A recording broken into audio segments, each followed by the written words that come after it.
a prova discursiva do último concurso para a FT foi realmente difícil. E entre todas as 8 questões discursivas, o parecer técnico foi sem dúvida a questão mais desafiadora. Mas sair bem no parecer técnico era essencial para a aprovação, porque era a questão que mais valia pontos e, além disso, a prova discursiva como um todo correspondeu a mais de metade da pontuação de muitos dos aprovados no concurso. Eu sou o Diego Souza, sou professor de discursivas e também perito criminal, e no vídeo de hoje eu quero te mostrar a estrutura do parecer técnico, como responder um parecer técnico e, além disso, eu vou resolver de forma comentada e detalhada o parecer técnico do último concurso, que foi realmente desafiador. Vamos nessa? De início, é importante a gente entender o que podemos esperar da prova discursiva dentro do concurso nacional unificado. Bem, para cargos mais técnicos, mais especializados, a nossa aposta aqui são textos técnicos, tá? Sobre conteúdos específicos ou de direitos dentro ali do conteúdo para aquele cargo mais técnico, mais especializado. Seria a modalidade de texto chamada dissertativo expositivo. É aquela onde você vai ser cobrado por conhecimento técnico, científico, teórico, de jurisprudência, até mesmo conteúdo aplicado, tá? Em situações práticas. Essa é, a característica principal do texto dissertativo expositivo, e aqui que se enquadra, dentre outros gêneros, o parecer técnico. Então essa é a nossa expectativa para esse tipo de cargo. Bem, importante a gente entender que as principais modalidades que aparecem em concurso, dentro do dissertativo expositivo, que se difere daquele argumentativo, onde você apresenta opinião, aqui você apresenta conhecimento técnico, definições técnicas, explicações técnicas, explicações embasadas na teoria, na legislação e por aí vai, a depender da disciplina cobrada. Bem, o que difere então a questão discursiva do estudo de caso e da peça técnica? De imediato, eu diria que é a extensão. Questões discursivas são mais curtas, pode ter 15, 20 até 30 linhas. Estudo de caso hoje tem variado de 30 a 60 e peças técnicas tem variado de 50 a 90. A questão discursiva é mais sabe não sabe, apresente o conceito A, explique o aspecto B e por aí vai. O estudo de caso e a peça técnica, talvez você já tenha estudado aí, tido contato com o estudo de caso. Essas duas modalidades se parecem muito em relação ao objetivo da questão. Por quê? Porque ambos têm uma pegada de trazer uma situação prática, tá? Uma situação hipotética em que o servidor daquele cargo pretendido, pode enfrentar no seu dia a dia de trabalho, situações que ele pode se deparar e para as quais ele precisará fazer uma análise técnica ou do direito ou da engenharia e por aí vai, tá? Então, o estudo de caso e a peça técnica se aproximam muito em relação a essa estruturação do enunciado. Para a gente entender aqui esse tipo de situação, eu peguei aqui, anotei alguns exemplos. A gente pode pensar no auditor fiscal do trabalho, se deparando com uma situação de trabalho, de empresa ou no meio rural, onde as condições de trabalho parecem desrespeitar o direito trabalhista, as garantias da CLT e por aí vai. E aí pedir uma análise dessas inconformidades, pedir ações corretivas, o que o auditor deveria fazer diante daquela situação. Veja, eu estou cobrando conteúdo técnico, teórico, científico, seja lá qual é a parte do meu conteúdo. Porém, eu estou cobrando aplicado a um caso hipotético, Uma outra situação, num concurso de engenharia, eu posso pensar em um engenheiro que precisa avaliar uma obra cujo projeto não cumpriu todas as normas e isso gerou falhas técnicas nesse projeto, precisa identificar, trazer ações corretivas, também poderia ser um contexto de um estudo de caso ou de uma peça técnica. Um outro exemplo que eu anotei, um profissional da área de comunicação pode ver um caso hipotético de uma situação relacionada a divulgações das ações daquele órgão público ou daquela instituição situação, e aí perguntar sobre a legalidade disso, quais as melhores estratégias para se alcançar o público desejado dentro ali do contexto da comunicação. Um outro exemplo, um perito criminal apresenta uma cena de crime para esse candidato, com elementos materiais, os vestígios, para que ele fale sobre a coleta, sobre a cadeia de custódia, que é muito importante nesse contexto, o que aqueles elementos materiais ou feridas poderiam dizer sobre a dinâmica. Num outro contexto, um auditor de contas de tribunal pode estar diante de uma análise de prestação de contas de um órgão, de uma secretaria, com suspeitas de irregularidades. Veja então como é cobrado esse conhecimento técnico, teórico, de forma aplicada, tá? Isso tanto no estudo de caso quanto na peça técnica. O que eu queria destacar aqui para vocês, pessoal? Aí, beleza, apareci. Que o enunciado desses três gêneros aqui, dessas três modalidades de questão, eles são parecidos, tá? Apresentando uma contextualização ou uma situação hipotética, e aí pede assim, redija um texto dissertativo expositivo, ou elabore um texto dissertativo expositivo do tipo estudo de caso, ou pode vir, né, elabore uma peça técnica, ou às vezes um relatório técnico, mas o sentido aqui é o mesmo, tá?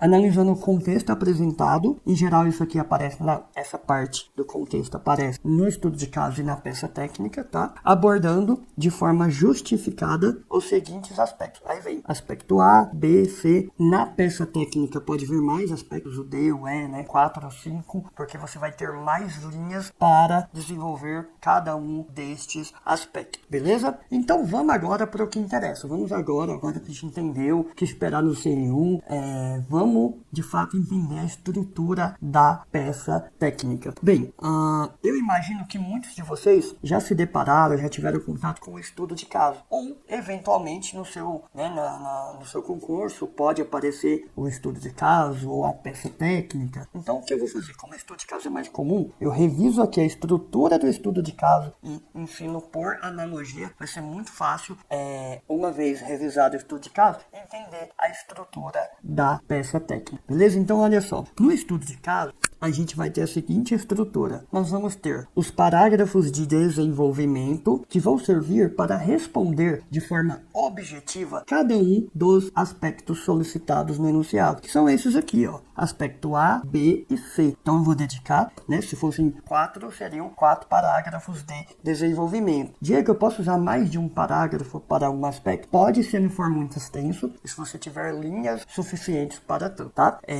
Então veja, na estrutura do estudo de caso e da peça técnica, eu vou, né, dedicar em geral um parágrafo de desenvolvimento para responder cada um dos aspectos. Daqui a pouco eu falo mais de como estruturar cada um desses aspectos respondendo, cada um desses parágrafos respondendo os aspectos. Beleza, vamos focar agora na introdução. A introdução do estudo de caso nada mais é do que um breve resumo da situação hipotética apresentada no enunciado, tá? Lembra dos exemplos que eu dei? Vai trazer um resumo e a gente vai... você vai... É como se você subentendesse que o seu leitor, no caso o corretor, não sabe da questão, não conhece o contexto, e você vai resumir ali para esse leitor, esse caso hipotético, na introdução. Eu sugiro você destacar no seu resumo os pontos que se relacionam mais com os 3 aspectos solicitados no comando da questão, beleza? Então, um resumo ali da situação hipotética. A conclusão no estudo de caso é basicamente uma síntese dos encaminhamentos que eu fiz em cada um desses parágrafos de desenvolvimento. Daqui a pouco eu te mostro isso na prática, beleza? E aí estamos aptos a entender a estrutura da peça técnica. Veja, por que eu queria, né, começar pelo estudo de caso? A parte de desenvolvimento, nada muda, né? A gente vai, em geral, dedicar um parágrafo para desenvolver cada um dos aspectos pedidos pedidos no comando. É óbvio que na peça técnica, por ter mais linhas disponíveis, a banca costuma pedir mais aspectos no enunciado, beleza? Só que aí vamos para a introdução. A gente começa agora falando, né, das diferenças entre o estudo de caso, a estrutura do estudo de caso e da peça técnica, sendo o nosso foco a peça técnica neste vídeo. A introdução da peça técnica, ela vai ser dividida em 2 parágrafos, beleza? Não um mais, 2 parágrafos. Você vai ter espaço para fazer isso. Faça de forma objetiva, né, para não prejudicar o atendimento dos aspectos. Então, deixa eu ampliar aqui para vocês. Olha só, eu separei aqui 2 quadradinhos para 2 retângulos, né?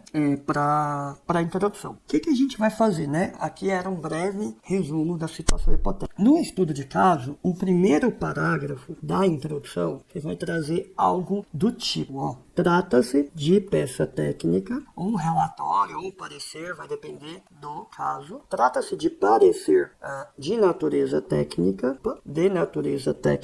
vai acompanhando aí. Técnica, a respeito ou acerca de. Aí aqui você vai botar ou o assunto principal ou o resumo da situação hipotética. De forma bem resumida, tá? Porque agora são 2 parágrafos aqui, beleza? Então veja, o primeiro parágrafo da peça técnica se pareceu muito com o primeiro parágrafo do estudo de caso. Embora, né, lá eu não vou citar que trata-se de parecer técnico. Só que eu tenho um segundo parágrafo que cumpre um segundo objetivo. Aqui você vai trazer a problemática. O que é essa problemática? Basicamente, são os aspectos que foram pedidos no comando da questão. Ele vai pedir para você analisar irregularidades, para propor ações corretivas, para dizer, sei lá, motivos daquele problema no aspecto A, B e C. Então, você vai trazer isso como se fosse um objetivo, né?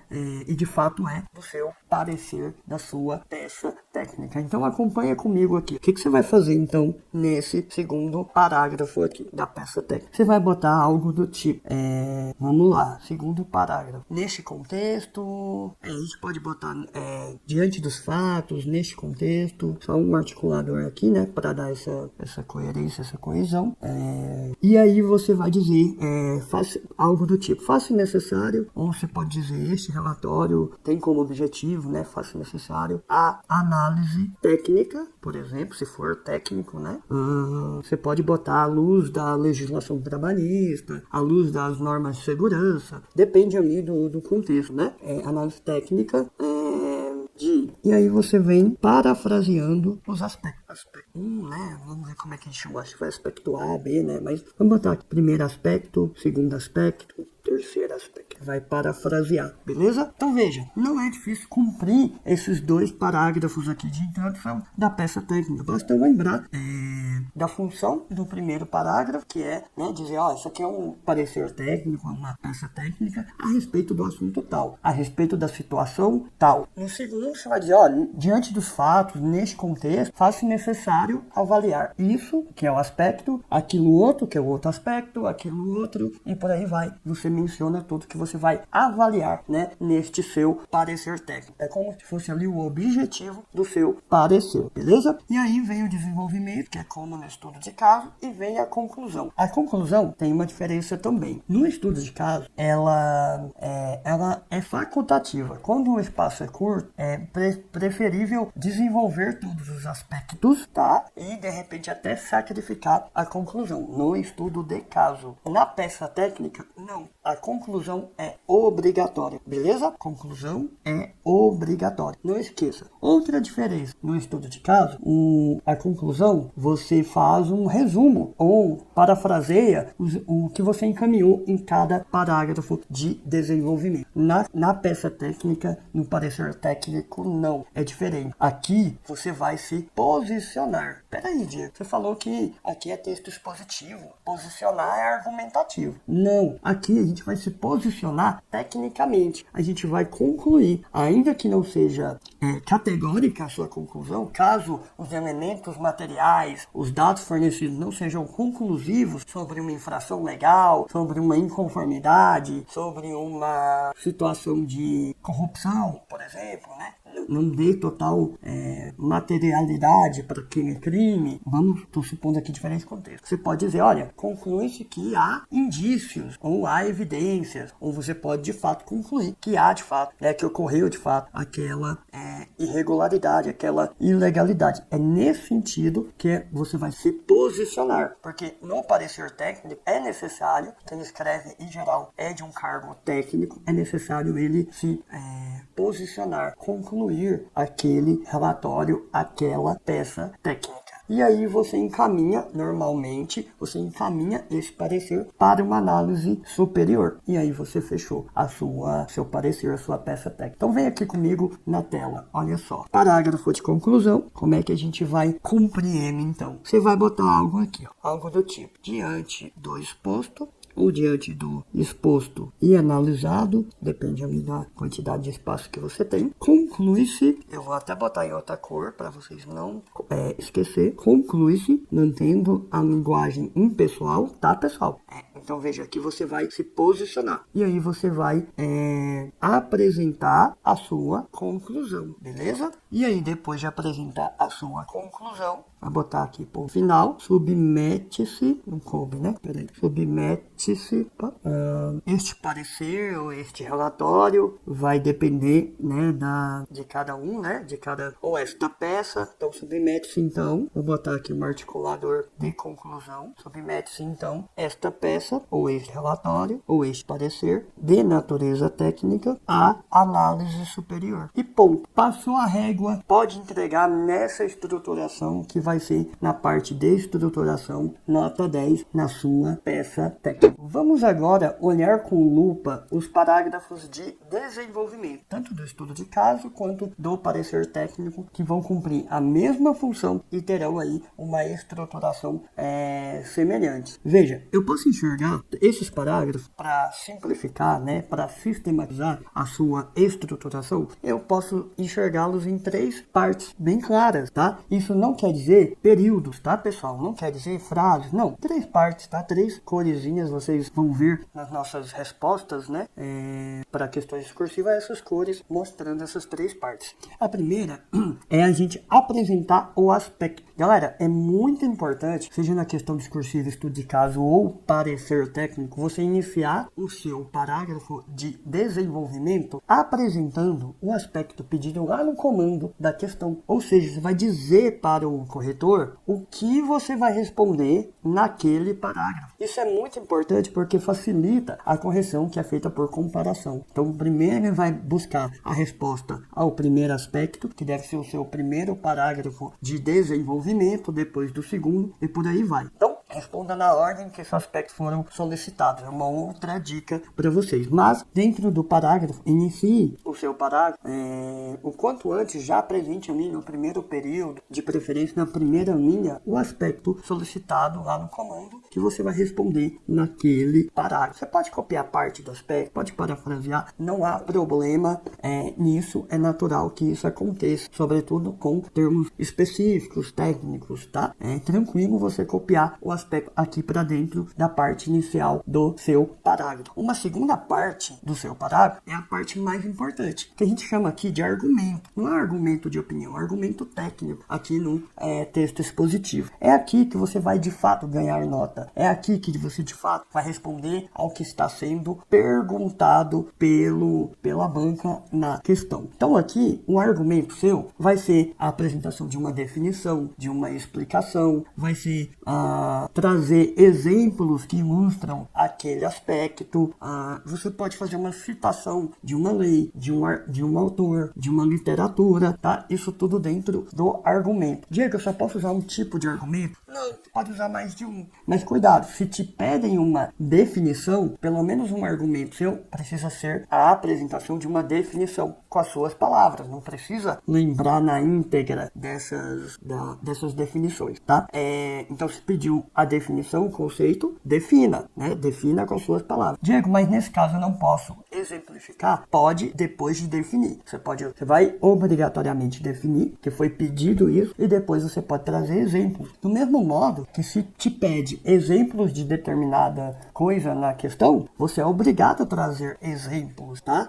Um dos seus argumentos obrigatoriamente vai ser esse. Por último, a terceira parte é o encerramento. Essa parte não é obrigatória, tá? E não faz muita falta, sobretudo no texto técnico. Mas muitas vezes a gente sente aquela necessidade de fechar, de encerrar a ideia do parágrafo. E aí, um jeito fácil de você trazer esse fechamento é meio que parafraseando o aspecto inicial. É meio que redizendo uma afirmação inicial do início do parágrafo de forma parafraseada e você fecha aí. Não gasta muito espaço com o fechamento do parágrafo, porque isso pode prejudicar a sua pontuação. E vem aqui, por último, eu chamo a sua atenção para os elementos de ligação. Aqui a gente resolveu, no nosso material, juntar tanto articuladores do discurso, quanto pronomes relativos e demonstrativos, que retomam termos anteriores dentro da discursiva do texto, porque ambos vão contribuir para um texto mais coeso, tá? Ambos fazem essa ligação entre elementos de diferentes períodos do seu parágrafo, por exemplo. Então, a minha recomendação é que você use e abuse desses elementos de ligação sempre que possível.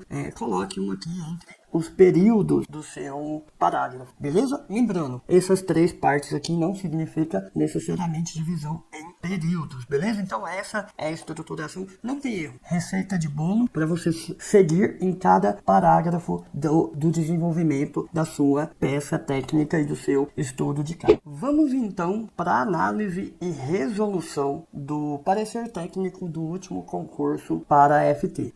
Você já sabe que foi a questão mais extensa e também mais complexa neste concurso, que contava com 8 questões discursivas. Bem, a gente vai ler a questão aqui e vai discutir ponto a ponto, tá? Antes da gente ir para uma proposta de resposta nota 10, beleza? Então vamos nessa, lembrando aqui que a questão traz uma situação em que o auditor fiscal do trabalho teve acesso a uma ata de reunião da CIPA, né, que é a Comissão Interna de Prevenção de Acidentes. E aí, nessa reunião, os membros nessa ata, relatam várias situações que levantam ali possíveis irregularidades frente, né, ao direito do trabalho, frente ao regramento de segurança e saúde no trabalho. Beleza? Então vamos analisar detalhadamente essa questão. Vamos lá, olha só. Como eu já sei o que vai ser pedido lá na frente para se identificar as irregularidades de forma fundamentada, à medida que essas irregularidades essas possíveis irregularidades forem aparecendo, a gente vai debatendo aqui quais normas, convenções, artigos da CLT que poderiam ser citados na fundamentação da resposta nota 10 para esse parecer. Beleza, olha só. Na ata da primeira reunião de uma comissão interna de prevenção de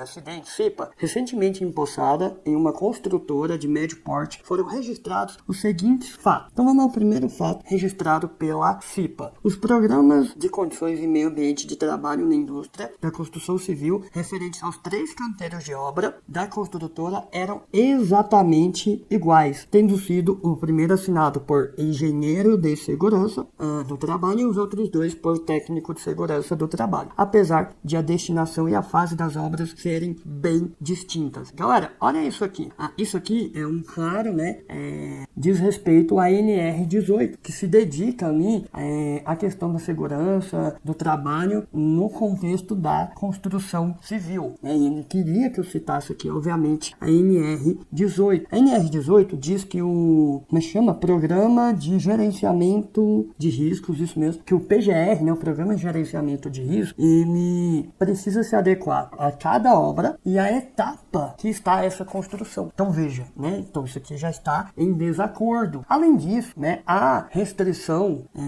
salvo engano, a obras de até 7 metros de altura para que o PGR possa ser assinado por um técnico de segurança e não por um engenheiro de segurança, como outra possível inconformidade aí que nós temos. Acho que até 7 metros de altura e até 10 trabalhadores é a condição que até onde o técnico de segurança poderia assinar o PGR aqui, né, o Programa de Gerenciamento desses Riscos, tá? Então, ó, eu já vou anotar aqui, deixa eu ampliar aqui para você. Aqui a gente já vê, né, questão relacionada à NR18, que é a NR da construção civil, né? A gente vê a questão do problema, falta de, vou só anotar um rascunho, de adequação do PGR, do Programa de Gerenciamento de Risco, ao tipo de obra e também a fase da construção da obra. Além disso, né, pelo porte da obra, possivelmente não poderia ser assinado por técnico. Aqui eu já tenho aqui 2 problemas, né, levantados aqui,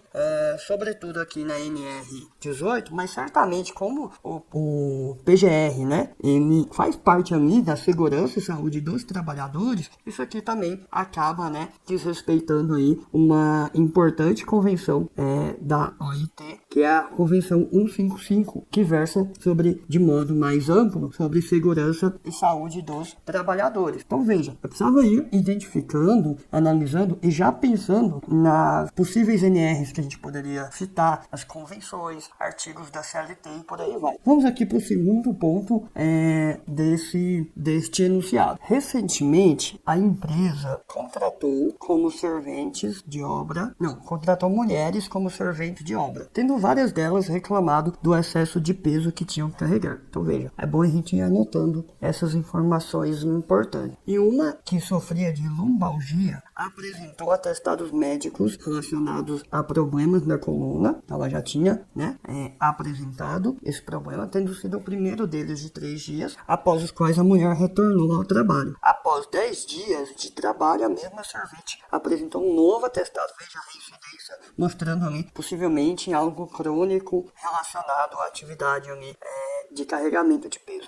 De 14 dias, após os quais retornou ao trabalho para não ser encaminhada ao INSS. Veja, né, era sabidamente reincidente, ela voltou nos 14 dias para não ter que ser encaminhada para o INSS, para não ter ali, de repente, alguma redução de remuneração. E aí vamos analisar essa situação, pessoal. Aqui a gente já pode citar a NR17. NR17, ela vai ser dedicada aí à questão da ergonomia, que pede que seja feita uma avaliação da adequação, né, da ergonomia do trabalho. Será que está sendo feito? Aparentemente não, né? Então vou botar aqui um ponto de interrogação. Já é um ponto para eu citar na minha fundamentação. Aqui eu tenho também um possível problema em relação à NR7, que é a NR que versa aí sobre o programa, né, de controle médico de saúde ocupacional. PCMSO. Por que eu tenho um possível problema aqui, né, em relação ao PCMSO? Galera, a gente vai ver outros detalhes ali acerca desse acompanhamento, né, da saúde dos trabalhadores, desse caso hipotético. Mas aqui eu já tenho um problema, porque faz parte ali do programa médico aqui, do PCMSO, avaliar o histórico de saúde do trabalhador, né, por meio de exames clínicos periódicos e às vezes até por meio de exames específicos acerca ali de uma determinada condição clínica que pode estar relacionada a um desdobramento negativo do tipo de trabalho que aquela servente está fazendo. Além disso, no PCMSO há a atribuição, né, do profissional da saúde, do médico, de fazer o correto encaminhamento dos profissionais afastados para o INSS. Porque também essas anotações lá no INSS e também na ASO, né, no atestado de saúde ocupacional, eles respaldam esse trabalhador para fins de conquistar, de receber ali um direito trabalhista, um direito previdenciário, uma aposentadoria, né, uma aposentadoria por invalidez, por exemplo. E se isso não é feito, se isso não é registrado, se esse profissional não é encaminhado via PCMSO, via profissional, via médico ali do trabalho para o INSS, isso pode acarretar uma dificuldade, né, para receber esses direitos que são direitos do trabalhador, tá? Então poderia citar essa problemática aqui relativo ao ANR 7, tá? Então vou botar aqui problemas no acompanhamento da saúde, exames, né, específicos para avaliar a condição dessa servente e também o não encaminhamento para o INSS. Tudo aqui estaria dentro da NR7. Poderíamos citar dentro do PCMSO e também relacionado a uma obrigatoriedade da CLT, artigo 169, que traz a obrigatoriedade de notificar doenças profissionais relacionadas ao trabalho. Um outro artigo também da CLT que poderia ser citado na contextualização aqui da servente seria o artigo 390. Esse artigo não está presente ali no conteúdo programático, mas ele limita a 20 e 25 quilos, a depender da frequência de carregamento de peso, né, o peso a ser carregado por trabalhadoras, né, por mulheres, neste contexto aqui de construção civil e em qualquer outro contexto que exija, né, esse carregamento, algum tipo de carregamento de peso. Então, em relação aos pontos, né, levantados pela CIPA 1 e 2, eram esses principais normativos e dispositivos legais que a gente poderia citar. Pessoal, os próximos 3 pontos levantados nesta reunião da CIPA, eu quero ler, analisar aqui de forma conjunta com você, porque embora traga ali 2 aspectos diferentes, ainda uma possível inadequação dos ASUS, né, que são os atestados de saúde ocupacional, mas traz também a não comunicação de um acidente de trabalho. Quero trabalhar de forma conjunta nesse slide, porque ambos aí podem trazer desdobramento negativo para os trabalhadores no campo da Previdência Social. E daqui a pouco a gente vai ver que no comando da questão ele pergunta sobre esses prejuízos previdenciários que os trabalhadores podem, né, acabar sofrendo em razão dessas irregularidades. Então vamos ler e destacando alguns pontos que a gente acha que pode ou não, né, estar associado a possíveis irregularidades. Tá, então olha só. Deixa eu pegar o marca-texto pra gente... Vamos lá. Item 3. Estando os canteiros de obra situados em uma mesma quadra, os médicos do trabalho atendem os empregados em exames periódicos somente em um dos canteiros, tá? Eu vou destacar isso aqui, que parece ali, né, uma denúncia da CIPA sobre um possível problema, né? E aí vamos ver o que mais aqui. O atestado de saúde ocupacional é emitido apenas com base no exame físico. Isso aqui é importante. A gente já discutiu isso e viu que isso aqui é uma inconformidade, né? Sobretudo com a NR7, que versa sobre PCMSO, sendo utilizado para todas as funções os termos apto ou inapto. Então o médico dá aquela olhada, né, e vê ali se está de acordo ou não. Mas a gente sabe, né, a gente já discutiu que pela NR7, que versa sobre um programa de controle médico de saúde ocupacional, a gente precisa ter exames periódicos, né? Em geral, no mínimo de 2 em 2 anos, quando condições específicas ou tanto do trabalho, particularidade do trabalho, ou daquele trabalhador que está ali apresentando dores e tal, pode ser necessário exames em menos de 2 anos e até exames específicos. Então aqui já eu tenho mais uma inconformidade frente à NR7 que a gente já apontou no item anterior, mas a gente pode fazer essa anotação aqui para não esquecer de citar isso na nossa resposta, beleza? Então, eu já vejo aqui um problema relativo à NR7 em relação, né? A NR7 que versa sobre PCMSO em relação ao quê? À emissão dos laudos, emissão dos ASUS sem exames clínicos, beleza? Sobretudo alguns aqui que apresentam provavelmente problemas de saúde, deveriam inclusive ter exames específicos, tá? Agora, acerca dos médicos, né, atenderem somente em um dos canteiros, né, isso na questão muitas vezes vai sugerir muito ali uma inconformidade, né, com alguma NR, mas eu peço cuidado para vocês, por isso a importância, né, de você estudar muito bem as normas, sobretudo as principais normas, né, que a gente já citou em outro vídeo, aquelas mais prováveis de aparecer nas provas discursivas para a FT. Porque, de repente, nem tudo que está sendo apontado no enunciado será de fato uma inconformidade, né? Então, de repente, você aponta algo ali que o padrão de resposta diz que está ok, você pode perder alguma parte da pontuação daquele aspecto, tá? Por quê? Por que eu digo isso, né? A NR18, que versa sobre a construção civil, ela sofreu várias atualizações. A última foi dezembro de 2022 e E ela retirou, obviamente que isso veio depois da última prova de AFT, mas ela retirou inclusive a obrigatoriedade de se ter um ambulatório nesses canteiros de obra. Tudo bem, o ambulatório é uma coisa, o atendimento médico é outra, né?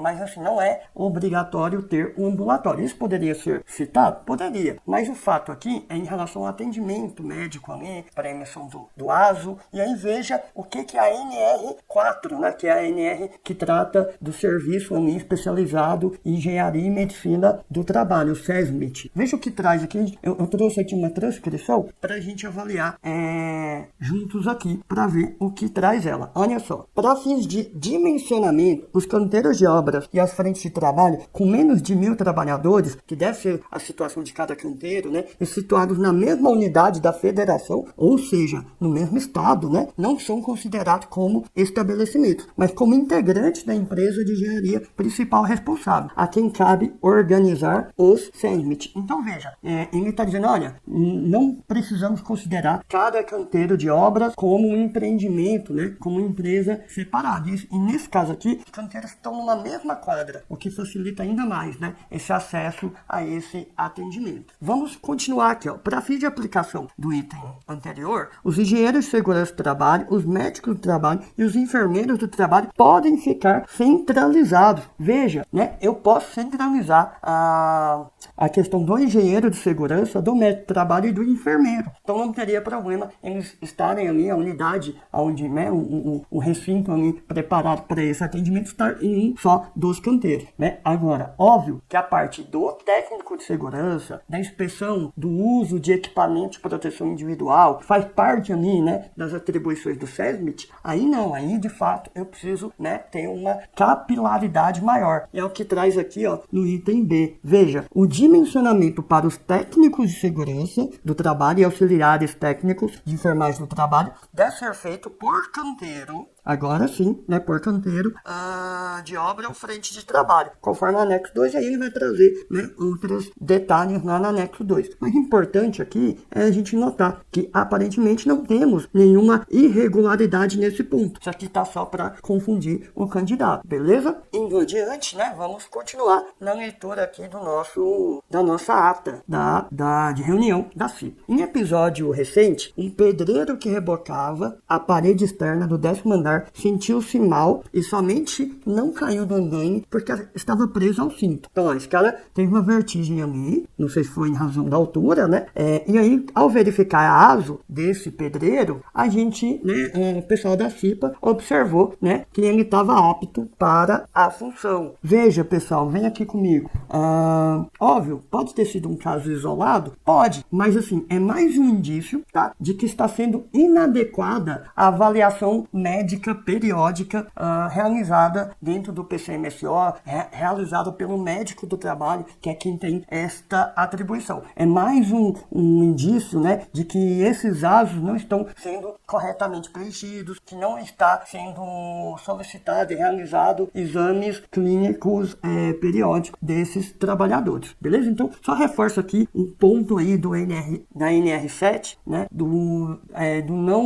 da não adequação desse PCMSO, né, da inadequação desses ASOs que estão sendo emitidos no contexto desta construtora. Tá, indo adiante aqui, em um outro episódio, o item 5, o motorista da empresa que levava uma encomenda de cimento no caminhão da firma, ó, os caras estavam levando cimento, né, da construção civil no caminhão da firma quando sofreu um acidente grave, não tendo sido emitida a respectiva comunicação de acidente do trabalho, ou seja, não emitiram o CAT, que é uma exigência da Previdência Social, sob a alegação de que ele estava fora do canteiro de obras. Então, ó, não vamos emitir o CAT, porque esse cara estava fora, né, do canteiro de obras. Entretanto, os membros da CIPA concluíram que a própria comissão deveria emitir o CAT com registro de acidente de trajeto. Galera, óbvio, né, assim, a gente vai avaliar aqui o que traz, né, a legislação relacionada a acidente do trabalho, mas especificamente da Previdência Social. Então, o CAT é uma exigência da Previdência Social, tá? Uma obrigatoriedade do empregador que deve emitir o CAT até o dia subsequente, né? caso de acidente, em caso de vítima fatal, tem que ser de imediato, né? Assim regra a legislação. E é óbvio que esse caminhoneiro, esse motorista, o cara, a atividade dele é motorista. É óbvio que a atividade dele vai ser fora do canteiro, né? Ele estava a serviço transportando esse material, tá? Mas para não ficar nenhuma dúvida, eu vou trazer aqui a lei, né? Que era importante que não necessariamente que o candidato citasse a lei. Se ele lembrasse, ótimo, mas que ele citasse que a legislação previdenciária traz essa obrigatoriedade da emissão, né, do comunicado de acidente de trabalho. Então, veja o que traz aqui a lei 8.213, tá? Ela diz o seguinte, tá um pouco pequeno, eu vou ler para vocês. Primeiro, né, eu peguei o artigo 19 para a gente entender o que é acidente de trabalho. Acidente do trabalho é o que ocorre pelo exercício do trabalho. Pô, o cara é motorista, ele estava no seu exercício, né?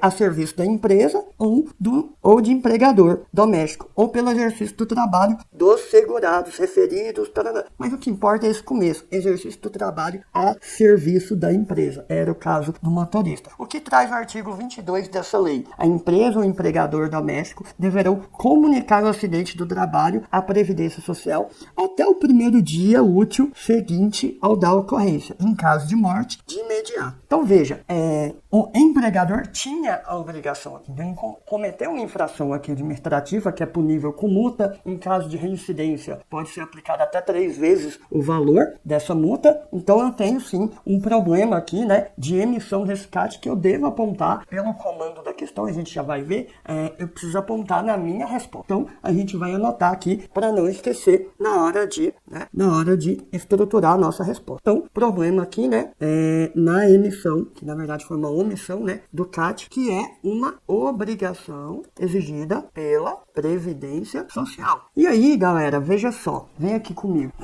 A gente não chegou no comando da questão, mas já vou te adiantar que ele vai perguntar pra gente possíveis desdobramentos negativos dessas irregularidades da empresa. E aqui, desdobramentos negativos em relação à Previdência Social dos trabalhadores em relação a essas inconformidades. Bem, a emissão do CAT, ela é muito importante para que, obviamente, para que a Previdência consiga avaliar a periculosidade das atividades. Isso entra ali também até nas regras de aposentadoria, mas principalmente, né? Por quê? Porque às vezes esse motorista vai precisar ter acesso a uma aposentadoria por invalidez, por exemplo. Então veja, a não emissão do CAT pode dificultar a obtenção e às vezes até impedir, de fato, o acesso a um direito previdenciário do trabalhador. Mas não só isso. Se comunica com a Previdência também os ASOs, atestados de saúde ocupacional, né? O que acontece? O ASO, ele deve apontar, por exemplo, doenças do trabalho, doenças em decorrência de consequências negativas de uma condição específica do trabalho, né? Porque isso mostra, por exemplo, ou justifica o possível aparecimento de uma doença que pode levar a um afastamento pelo INSS ou pode também levar a um caso de aposentadoria por invalidez. Então veja, se esse ASO só traz up, né, igual o caso do pedreiro, né, fica mais difícil esse trabalhador conseguir provar frente ao INSS que ele tinha um quadro que veio se agravando até ele ter aquela condição que daria a ele o direito, né, de acesso a um benefício. Então veja, há desdobramentos negativos na Previdência e a gente deve citar isso também na nossa resposta, tá? Então o NR7 aqui, todos esses dois aqui podem trazer prejuízos ou dificuldade de acesso a direito previdenciário, beleza? E finalmente vamos para o último apontamento da reunião da CIPA e na sequência a gente vai para o comando e ver o que efetivamente foi pedido sobre todos esses apontamentos. Galera, é o seguinte, o ponto 6 da ata da reunião traz o seguinte: o presidente da referida CIPA, por ocasião da inspeção de um auditor fiscal do trabalho nos canteiros de obra, solicitou a emissão de um parecer acerca do conteúdo da ata da reunião, né, que é tudo que a gente já avaliou aqui, pois supunha que o curso de formação para os membros não teria sido adequado.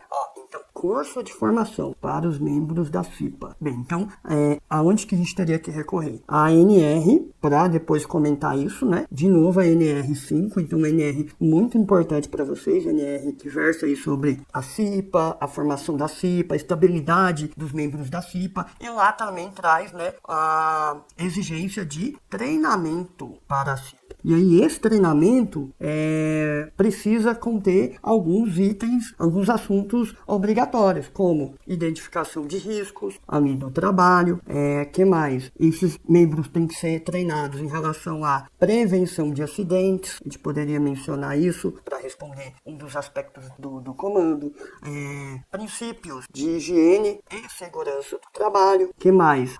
Um importante, metodologia de investigação de acidentes e doenças relacionadas ao trabalho. Relativas ao trabalho. Deixa eu abreviar aqui, porque senão não cabe, né? Só o nosso rascunho. Também, né? Acerca das atribuições da CIPA, é importante, tá lá também, como item, né? Obrigatório. E também acerca de legislação trabalhista e previdenciária. Veja, vários pontos que se comunicam, né? Vários conhecimentos que são necessários no treinamento dos membros da CIPA, que se comunicam com as próprias irregularidades apontadas nos itens aqui da reunião da CIPA, beleza? Continuando a leitura aí do nosso item 6. O gerente da obra opôs-se ao oferecimento de vista ao auditor fiscal, né, do trabalho, alegando a existência de aspectos confidenciais na referida ata. Galera, aqui a gente tem vários pontos aí para citar, né? Um deles é, por exemplo, a NR1. NR1 que traz as disposições gerais ali relativas à segurança e saúde no trabalho, tá? E ela diz que é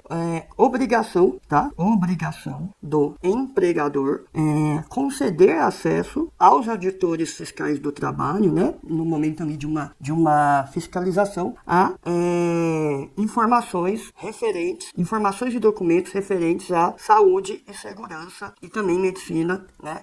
Acompanhamento médico dos trabalhadores. Então veja, existe essa obrigatoriedade, né? Pela NR1. Na NR5, volto nela, né? Na NR5, é óbvio que tudo da CIPA se comunica, né, com saúde e segurança do trabalhador. E aí a NR5 diz ainda que os documentos da CIPA, todos os documentos, precisam estar disponíveis por pelo menos 5 anos. Então veja que eu tenho ali 2 dispositivos para citar, né? A gente pode mencionar aqui também a Constituição Federal, que atribui ao Ministério do Trabalho, atribui à União a competência de organizar e executar a fiscalização do trabalho. É uma competência da União, que por meio da CLT, a União desconcentra isso para o Ministério do Trabalho. Então está na CLT que quem vai, de fato, né, botar a mão na massa e fazer a fiscalização do trabalho é o Ministério do Trabalho, que, óbvio, faz parte da estrutura, né, da própria União, beleza? Então vamos até mencionar isso aqui. CLT, né,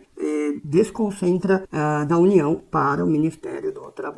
Fechou? Então tudo isso eu poderia citar acerca das possíveis irregularidades no item 6, beleza? Agora, finalmente, né, com todas essas anotações, a gente consegue ir para o comando da questão, avaliar os aspectos pedidos e pensar aí como a gente vai responder, o que a gente vai citar, né, de instrumento legal na fundamentação, na resposta de cada um dos aspectos. Então, vamos avaliar aqui o comando. Vou ter que apagar um pouquinho aqui, pessoal. Então, já dá um print aí para a gente poder seguir. Fechou? Então, vamos nessa. Então, vamos lá. Redija na condição de auditor fiscal do trabalho o parecer técnico mencionado no último parágrafo da situação hipotética apresentada, abordando necessariamente os seguintes aspectos. Galera, aqui é o seguinte. A gente conversou, né, na introdução, que o parecer técnico precisa da introdução e da conclusão. Na parte de desenvolvimento, você vai se concentrar em responder exatamente o que foi perguntado. É isso aqui que vai aumentar a sua nota. Tanto é que as pontuações aqui, ó, quase toda a pontuação da questão está atrelada a esses itens, que eu chamo de aspectos. Então, você precisa se ater a responder estes aspectos de forma fundamentada. É isso que vai alavancar, que vai subir a sua nota, tá?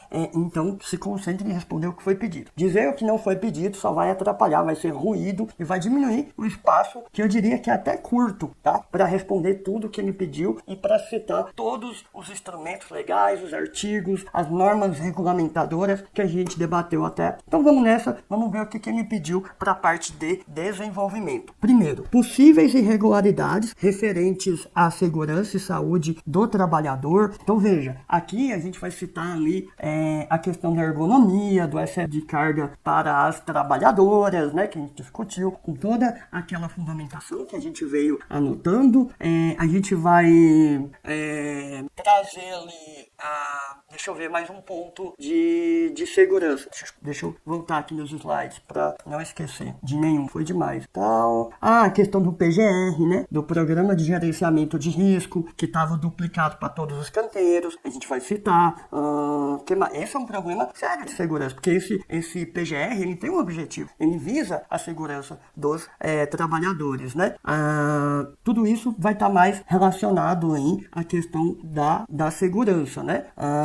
A gente pode discutir aqui, levantar a possibilidade de uma verificação in loco sobre o fornecimento dos EPIs e o treinamento, né? Porque a gente está vendo alguns trabalhadores adoecerem. Que mais? Em geral, isso aqui. Mas aí ele pergunta também em relação à previdência social. Veja, que foi o que a gente debateu. Tanto o problema do ASO, né? Do incorreto emissão do ASO, quanto o problema de não avisar, não emitir o CAT, né? Que é comunicar o acidente de trabalho. Tudo isso vai ter desdobramento negativo na Previdência. Bem, a gente vai ter um número bom de linhas aqui, né? Até 60, e a gente muitas vezes vai precisar pegar um aspecto desse. Normalmente eu peço um parágrafo por aspecto. Só que tem aspectos que são muito grandes, então você pode dividir em dois. E aí, o importante é responder esses aspectos na sequência, para não confundir um corretor, tá? Na busca dessas informações. Você pode pegar um aspecto grande e dividir em duas partes. Então aqui a minha decisão para a minha proposta de resposta foi separar as questões de segurança num parágrafo e discutir em outro parágrafo a questão dos aspectos relacionados à previdência, tá? Próximo aspecto aqui, providências a serem adotadas para adequação da construtora. Aqui a gente pode falar, né, de um correto programa, né, PCMSO, Programa de Controle Médico de Saúde Ocupacional, correto preenchimento do ASO com exames clínicos periódicos, pode até ser uma exigência imediata desse pessoal aqui, beleza? Vai ter a questão ali da ergonomia para ser avaliada, que talvez não está sendo avaliada, né, conforme NR. E aí, esses são os principais pontos aqui. Na hora da resposta a gente verifica se está faltando algum. Mais um, consequências para a segurança do trabalho na construção civil da crescente contratação de mulheres nesse setor econômico. Óbvio que ele está querendo aqui análise crítica, né, mas fundamentada do autor em relação, né, a essa questão da presença, né, crescente de mulheres na construção civil. Então aqui, né, na minha análise, o candidato deveria, obviamente, né, trazer, ressaltar os vários benefícios da inclusão da mulher em mais esse ambiente aqui, né, a questão da equidade de gênero, a questão de trazer novas visões também para a construção civil, de repente uma melhoria na gestão, na tomada de decisão, né, trazendo ali, outras perspectivas para esses problemas da construção civil. Obviamente que é importante ressaltar isso, mas é importante ressaltar uma preocupação, né, uma preocupação com possível discriminação. Há vários instrumentos legais que a gente poderia citar aqui de proteção à mulher, né. A CMT traz ali, em pelo menos 2 artigos, a questão também de adequação do serviço para a mulher gestante, né? Ela não vai poder fazer qualquer tipo de atividade, isso deve ser observado na construção civil. Um outro ponto, né, intervalos para lactante, para amamentar o filho, e também um local adequado, para providenciar esse local adequado para essa amamentação, né, o que normalmente não se observa nos canteiros de obra. Então tem que trazer, né, para o nosso texto todos os cuidados que são importantes. Tem uma convenção, salvo engano, ano 89 da OIT, 89, que fala sobre restrições do trabalho noturno para a mulher na indústria, sendo a construção civil considerada uma dessas indústrias, tá? Então tudo isso poderia ser trazido aqui. Tem uma lei que não estava no conteúdo programático, mas ela é bem específica e ela se comunica muito com esse aspecto. Eu acabei trazendo para dentro da resposta. É a lei, deixa eu lembrar aqui, ó. A lei 9.029 de 95. Ela traz ali a proibição de discriminação no trabalho em relação a gênero, cor, idade, qualquer tipo de discriminação. E quanto às mulheres, né, ela proíbe, né, a exigência de exame de gravidez, de uso de método contraceptivo, né, que a mulher não vai engravidar, enxergando isso, obviamente, como uma questão discriminatória. E essa lei também poderia ser citada aqui para robustecer essa fundamentação, tá? Então, vários desses pontos a gente poderia citar. É porque ele não está ali diretamente a questão da sobrecarga, né? Ele citou a questão da sobrecarga para serventes, então poderia sugerir uma adequação, o uso ali de maquinários ou de ferramentas que diminuísse essa carga, né, para as mulheres nessa atividade. Tudo isso poderia ser mencionado em atendimento a este aspecto. E o último aqui, ó, a gente debateu bem aqui, que é orientações à CIPA, com base na legislação específica, quanto à capacitação. A gente já listou aí o que precisa ter na capacitação dos membros da CIPA e também quanto ao acesso do auditor fiscal do trabalho às atas da reunião, que a gente poderia citar NR1, NR5 e essa atribuição, né, da fiscalização que é da União, desconcentrada para o Ministério do Trabalho. Então era isso que pedia a questão e agora a gente vai para a nossa proposta de resposta nota 10. Pessoal, só reforçando então, a introdução do parecer técnico, que é obrigatória, ela é dividida em 2 parágrafos. Em a gente vai fazer um breve apontamento do assunto ou da situação hipotética, tá? E no segundo parágrafo é onde eu vou trazer ali a problemática da questão. Basicamente, a problemática está ali nos aspectos pedidos, nos itens pedidos no comando. Ou seja, o que eu ali, como auditor fiscal do trabalho, vou analisar à luz da legislação, né, e das normas, é o que eu vou avaliar, né, qual vai ser o objetivo, né, deste parecer técnico, beleza? Então a gente já fez toda a fundamentação, fizemos todas as anotações, agora a gente vai ver, né, como eu propus, né, transcrever essa fundamentação, essa discussão dentro da resposta. Então agora a gente vai ter um foco um pouco maior na estruturação do parecer técnico, por ser uma estrutura um pouco mais complexa do que outros discursivos aí que a gente está acostumado. Então, lembrando, introdução, 2 parágrafos. Então vamos nessa, olha só. Então a gente começa a nossa introdução assim. Trata-se de parecer de natureza técnica, parecer técnico, decorrente de uma inspeção do trabalho em que se observou na ata da Comissão Interna de Prevenção de Acidentes. Então, a primeira vez que eu citar uma sigla, é interessante eu trazer o significado completo dessa sigla. A partir da primeira vez, até para economizar o espaço, que não é tão grande quanto muitos imaginam, é curto para esse tanto de aspecto. A partir da segunda vez, até o final do texto, você pode apenas usar a sigla, você vai economizar espaço, tá? Essa é a recomendação. Então, vamos lá. De uma consultora, questões críticas. Então, só relendo aqui, em que se observou na ata, né, da CIPA, de uma consultora, questões críticas. Ponto. Estou usando essa aqui como um elemento de ligação, né? A gente vai chamar de elemento de ligação articuladores do discurso, também pronomes relativos e demonstrativos, que eles fazem essa ligação entre períodos. Esses se relacionam com a segurança no trabalho e inadequação dos planos de gerenciamento de risco, PGR, para diferentes canteiros, a sobrecarga de serventes femininas com peso excessivo, além de falhas técnicas na emissão de atestado de saúde ocupacional e possíveis deficiências na atuação e capacitação da própria CIPA. Veja, eu fiz em geral, esse primeiro parágrafo, ele é até um pouco mais curto, mas esse enunciado trouxe tantas coisas que, ainda tentando ser bem objetivo, ele não ficou tão enxuto assim, tá? Então eu fiz uma breve, eu basicamente, olha, pontos importantes aqui, ó, eu informo que é um parecer técnico, e aí eu venho, né,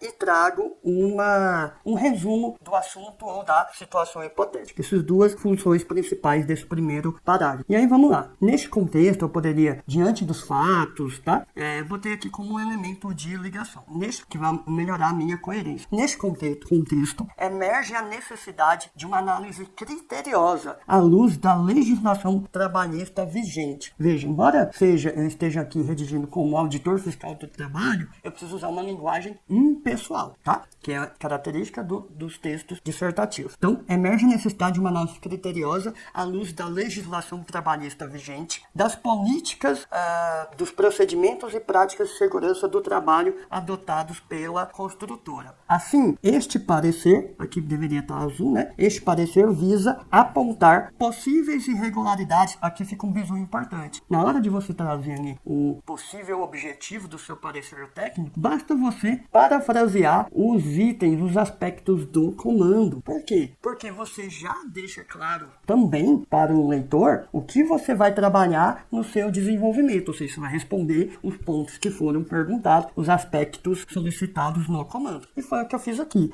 Este parecer visa apontar possíveis irregularidades relativas à segurança, à saúde e à previdência dos trabalhadores. Isso aqui é o primeiro aspecto que eu vou responder. Além disso, indicar as providências necessárias a serem adotadas pela empresa, um outro aspecto, e orientar a CIPA quanto à capacitação dos seus membros e disponibilização de atas e inspeções do trabalho, é um outro aspecto que eu vou responder. Ponto. Faz-se necessário também, e aí eu trago esse aspecto que, na minha opinião, ficou um pouco descolado no meio ali, entre os outros, né? E poderia ser o último, que é a questão do gênero. Ou se é o primeiro, tanto faz. Mas ele meio que descolou a CIPA de outros pontos ali. Mas, então, na introdução, eu preferi apresentar ele de forma deslocada, mas na resposta, prefiro responder na ordem. Faz-se necessário também analisar os desdobramentos da crescente inclusão de mulheres no setor da construção civil. Então, apontei os aspectos que eu vou responder agora na sequência. Bem, o primeiro aspecto, ele é extenso. Então, eu decidi aqui respondê-lo em 2 parágrafos, que vai ser o terceiro e o quarto parágrafo. Os 2 primeiros do desenvolvimento, né? Que vai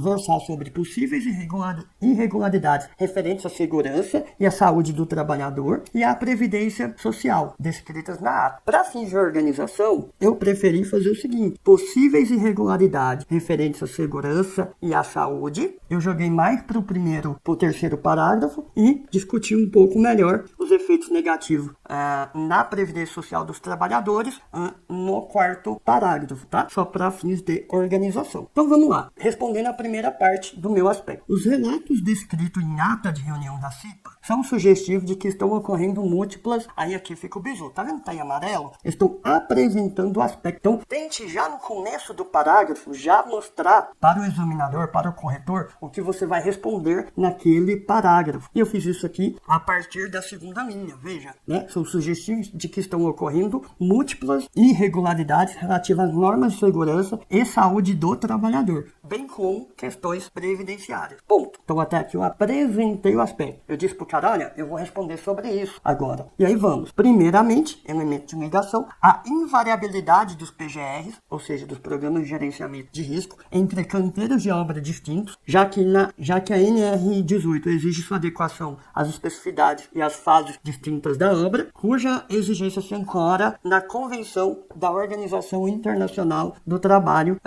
155, né, que versa sobre a segurança e saúde dos trabalhadores. Então veja, eu apontei como uma primeira irregularidade observada essa invariabilidade dos PGRs, né, que é um problema, esse copia e cola, tá? Ponto. Também, então elemento de ligação, né, de adição, então o que mais que eu observei? Também, as dimensões da obra ultrapassam 7 metros e 10 trabalhadores, o que impede que o PGR seja assinado por um técnico de segurança do trabalho. Ou seja, eu estou apontando que provavelmente 2 PGRs não deveriam ser assinados por técnico em segurança. Ponto. Em segundo, mais um articulador do discurso, né, mais um elemento de negação, a questão do carregamento de peso pelas serventes que pode estar em desacordo com a NR17, que versa sobre a ergonomia do trabalho, que exige uma análise ergonômica do trabalho. Talvez isso não esteja sendo realizado. Um outro ponto segurança e saúde do servidor. Bom, além disso, a situação é sugestiva de uma, aqui ficou, o professor não revisou, né, o texto, vamos ajustar aqui, sugestiva, a situação sugere, melhor aqui, ó, a situação sugere uma violação flagrante do artigo 390 da CLT, não necessariamente eu preciso ficar citando o artigo, eu estou citando aqui para facilitar a visualização de vocês desses dispositivos, tá? Mas eu poderia falar só da CLT, provavelmente não perderia nota por isso. Que limita o peso que pode ser carregado por mulheres em trabalhos contínuos e ocasionais a 20 e 25 quilos, respectivamente. Então há uma limitação de peso que talvez não esteja sendo respeitada. Ponto. Situações como essa podem resultar em doenças ocupacionais, como ilustrado pela servente com lombalgia, as quais, se não notificada pela empresa, violam outro artigo da CLT, o artigo 169, né, e o regramento da NR7, que versa sobre, né, o PCMSO. Por último, terminando meu parágrafo,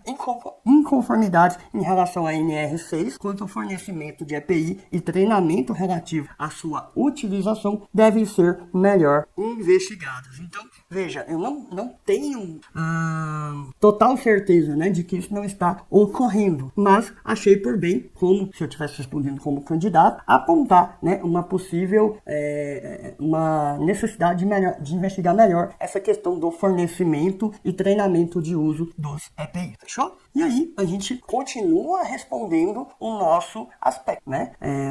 Que é extenso. Então, agora eu vou para o quarto parágrafo. Aonde eu vou focar mais aqui, ó, na questão da Previdência, né? Qual é o desdobramento ou irregularidades ali relacionadas à Previdência? Então, vamos lá. As irregularidades observadas, então, veja, estou apontando aqui que eu vou continuar falando de irregularidades, ultrapassam questões relativas à saúde e à segurança, que eu já respondi, garantido pela Constituição Federal, saúde e segurança, né, direitos fundamentais, e desdobram em danos previdenciários aos funcionários. Veja, agora eu vou falar das irregularidades previdenciárias neste parágrafo. Eu já começo o meu parágrafo fazendo esse apontamento. É importantíssimo, tá, pessoal? Começar o parágrafo o mais rápido possível, já indicar o que você vai responder nele. Ponto. Nesse sentido, foram observadas irregularidades no procedimento, ou pelo menos na formalização, porque vai que esse pessoal estava fazendo os exames clínicos e não anexou no ASO. Deveria estar anexado, né? Segundo a NR, mas, então, pelo menos, né, um erro formal aqui dos atestados de saúde ocupacional. Provavelmente não estavam fazendo, né? Que não estavam acompanhados de exames clínicos como preconizado pela NR7. Aqui é legal, se citar o número da NR, pelo menos, mostra que você sabe que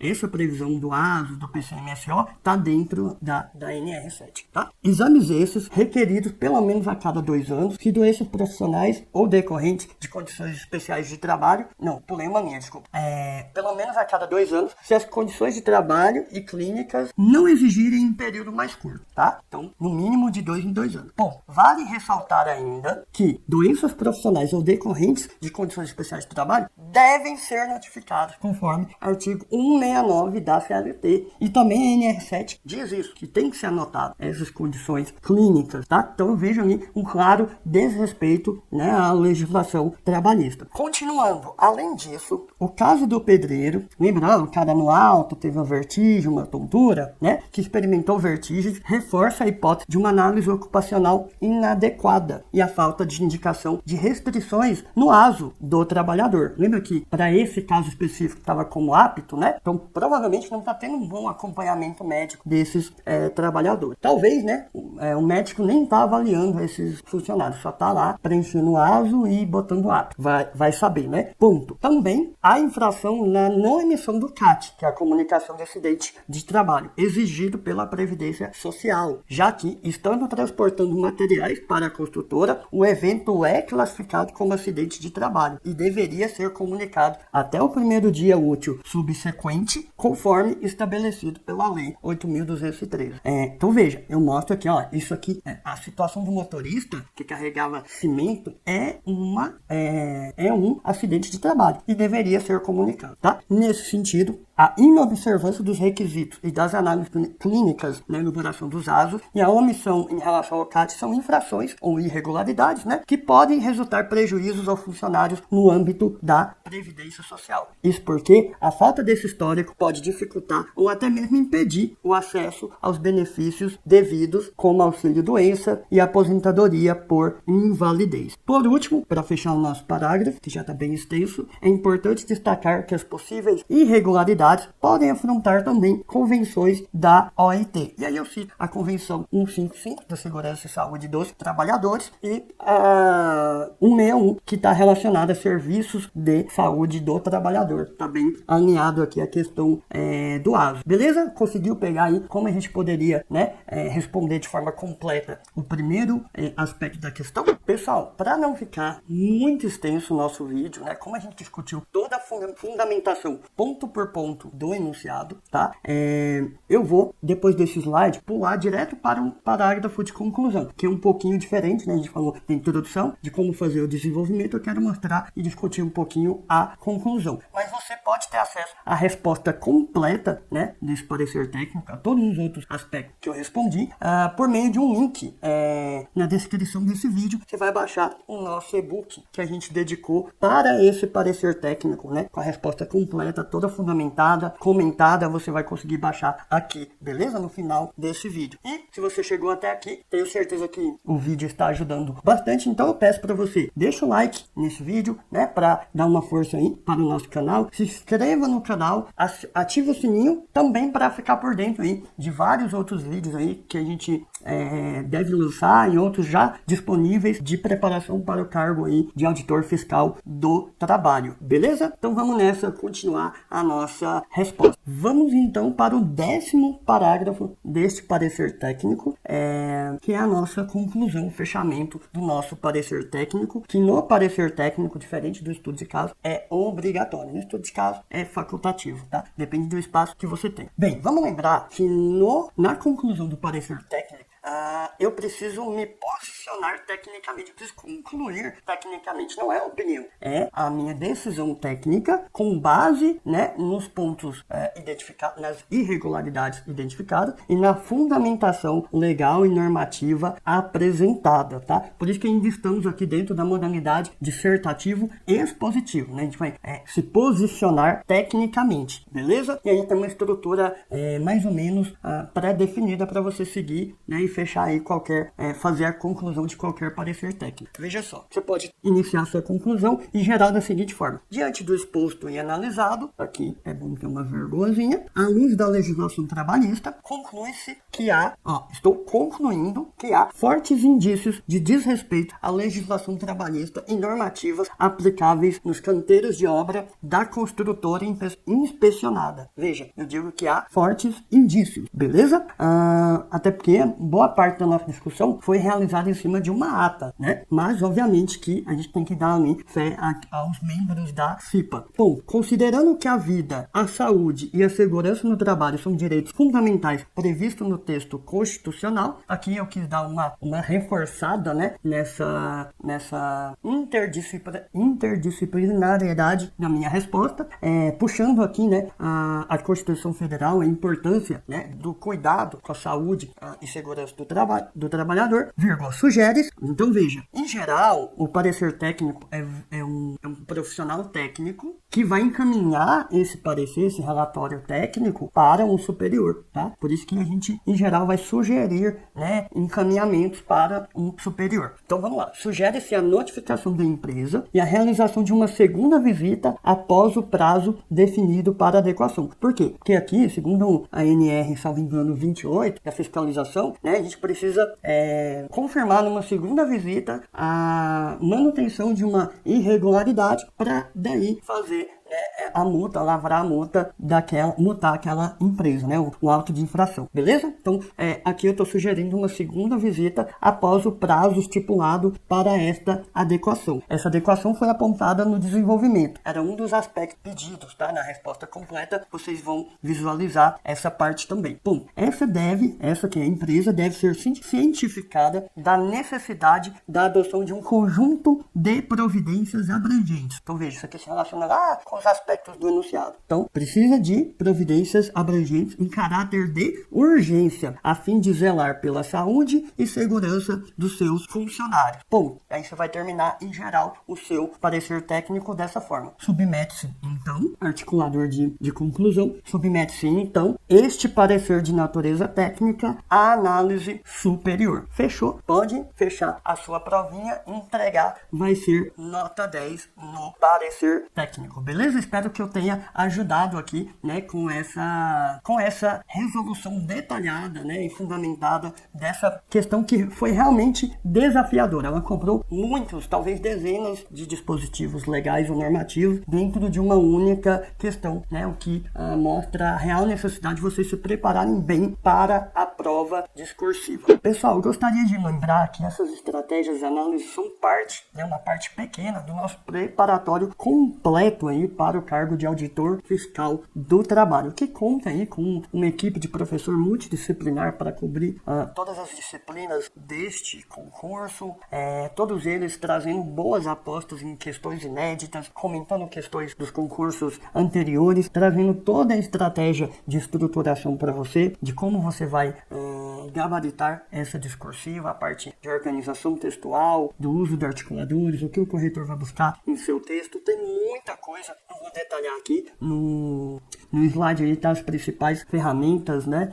Já comentei as questões inéditas, tem as videoaulas, onde trabalha essas estratégias tanto nos PDFs, nos módulos em PDF, quanto nas videoaulas. Então está muito completo e muito especializado o nosso preparatório para a FT. Então, ao final das dicas que eu vou passar aqui neste vídeo, eu convido vocês para conhecer um pouco mais acessando o link que vai estar na descrição deste vídeo. Pessoal, era isso que eu separei para este vídeo. Comenta aqui embaixo se você gostou do vídeo, se ajudou de alguma forma, se tem alguma dúvida também, tá? Eu vou deixar aqui meus contatos de Instagram, Telegram, siga a gente por lá, passamos várias dicas de preparação. Não deixe de deixar o like nesse vídeo, assinar o canal e também, pessoal, buscar, né, mais vídeos aí. Certamente há outros vídeos aqui no canal orientando aí, trazendo estratégias, analisando provas anteriores voltadas para a discursiva, para o cargo que você está se preparando.